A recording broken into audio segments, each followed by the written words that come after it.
Well, this one goes in English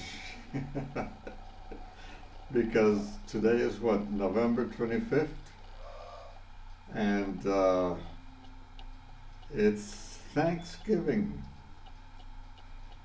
Thanksgiving Day, which we do not celebrate in my country, in Panama. But I have enough friends in the States that do celebrate. And hey, I need a haircut. And I just had one. These tiny little things sticking up. Well, the truth is that I want to wish all my English speaking friends, and especially the Rand family, the extended Rand family, Carl, Carol, uh, Don, Joanne, all the kids, and their kids. Because, well, they're my family in the States, in addition to some family, biological family that I do have in all around. Which, and I imagine that they'll probably be celebrating Thanksgiving too. But anyway, I can't help but feel, a little ambivalent about the concept of Thanksgiving. I know the history of it in the States and what it meant, but now it's sort of more all-encompassing.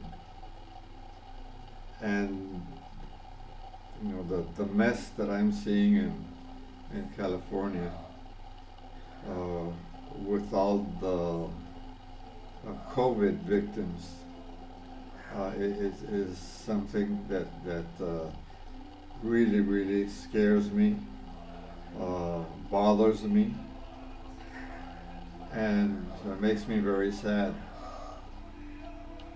because I really can't imagine that my tiny little country has managed this pandemic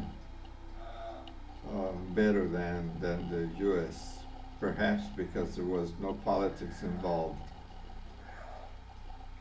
So, what do I have to give thanks for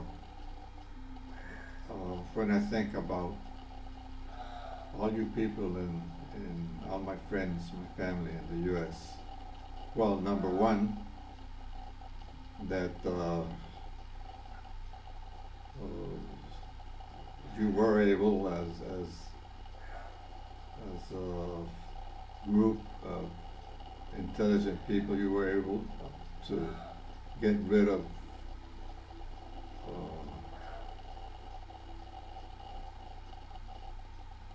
President Trump as the next president or president for another term. I think he did a lot of harm to the psychology of the country. I never imagined that the states would almost fall into the pattern of a dictatorship. It was following exactly all the pathways that we've seen in Venezuela, in Nicaragua, and other countries. Those dictators were elected in democratic elections, and they decided to stay because they had enough people following them. And it was something that could have happened. But well, so I think that I could be thankful for that, even though I have nothing to do with the states. But I'm thankful for that. Some of my relatives in the U.S. may not be, because they are Trumpians. Uh, that's number one. That's one thing that comes to my mind very strongly. In addition to that,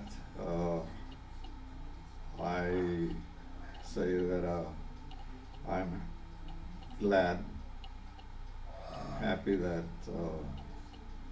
Carl recovered from his very, very dangerous pancreatic problem.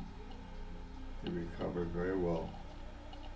And I'm also glad that Bud recovered from his broken bones, and my sister Lourdes in Virginia is coming along with her eyesight. Well, she's a fighter, so whatever she ever gets, she gets over it. And if she doesn't get over it, well, she struggles through it, and just says, she just says, se lo dejo a Dios, I'll leave it up to God. Let him take responsibility.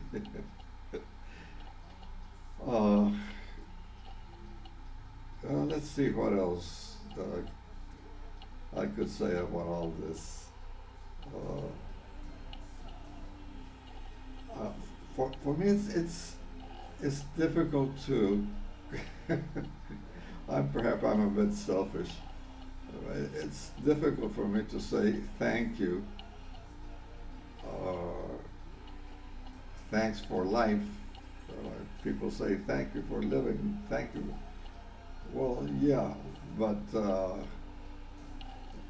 for me, it's more than living. I mean, living should be with living with good quality. And for some reason, this year hasn't been necessarily living under the best quality or under the best circumstances.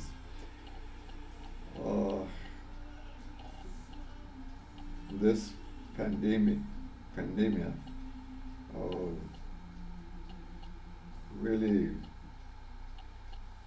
makes me relive the scenes that I've seen in movies, and I remember some of them, and I think, well, heck, this is real life. This is something that we're living, and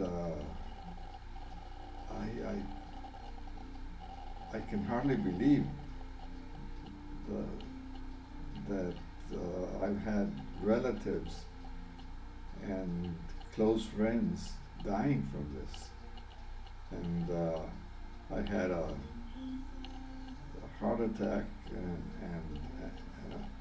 well, I'm still here, and well, I have to recognize that even though the quality of living is okay. Of course, it's not just sitting around and letting the world, sing around you. No, there are a lot of things I've had to do to keep on going, and I think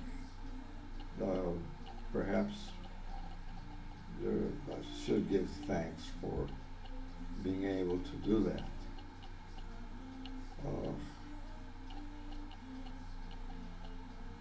But perhaps the most important thing for me would be that I should give thanks for having the good friends that I have, the family that I have. They're invaluable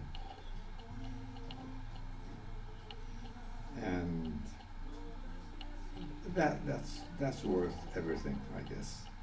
Yes, it is.